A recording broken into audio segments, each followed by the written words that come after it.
Ахмет Тазабеков Алматы облысы Ақсу ауданына қарасты Қопа ауылының тұрғыны. Өзге де қопалықтар секілді Ақбұлақ бағдарламасының өз өңіріне қуаныш сыйлай алмағанына қапалы. 71 түтіні бар елді мекен 1998 жылдан бері ащы судың азабын тартып келген көрінеді. Бүгінде тұтынуға аз да болса жарамды суға қол жетті, шүкір дейді халық. Алайда кеткен олқылықтар мен сұғанақ қол иелерінің кесірінен сапалы судан қағылған жұрттың қабағы қатулы.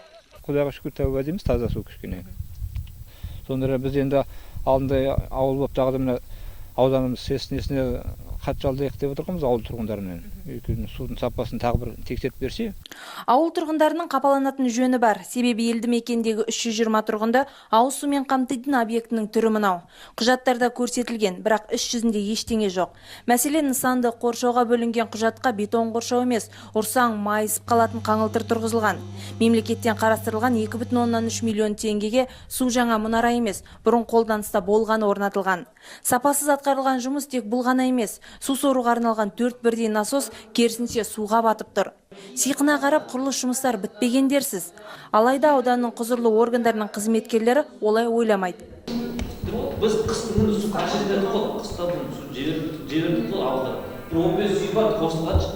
Оларға біз не үшін қостырдық онда су дейміз. Башына су істеп тұр, қосылшы башына. Бұл Ақсу ауданына қарасы тек бір ауылдың жағдайы. Осыған ұқсас күй Арасан елді мекен тұрғындарының басында да бар. Тексеру нәтижесі көрсеткенде осыған дейін де облыста сапасыз жұмысты сынсыз қабылдаған. Ақсу, Қарасай, Талғар, Жамбыл, Алакөл аудандарының ЖКХ басшыларына қатысты қылмыстық іс қозғалған. Бұл өңірде коррупция деңгейінің жоғарылығының дәлелі дейді прокурорлар. Бұрындар істер қозғалып, кезінде тиісті адамдар жаңа қылмыс жауапкершілікке тартылған. Бірінші рет емес, бұл біздің жаңағы күнделік жұмысымыз деп айтуға болады. Тексеру жұмыстары Еңбекші Қазақ, Ақсу, Сарқан, Панфилов, Кербұлақ, Ұйғыр, Талғар аудандарындағы 31 нысанда жүргізілген. Нәтижесінде сот құрылыс сараптамасын тағайындау туралы 10 қаулы қабылданып, 3 қылмыстық іс қозғалған.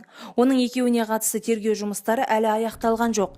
Енді бірі амнистия актын қолдану бойынша тоқтатылған.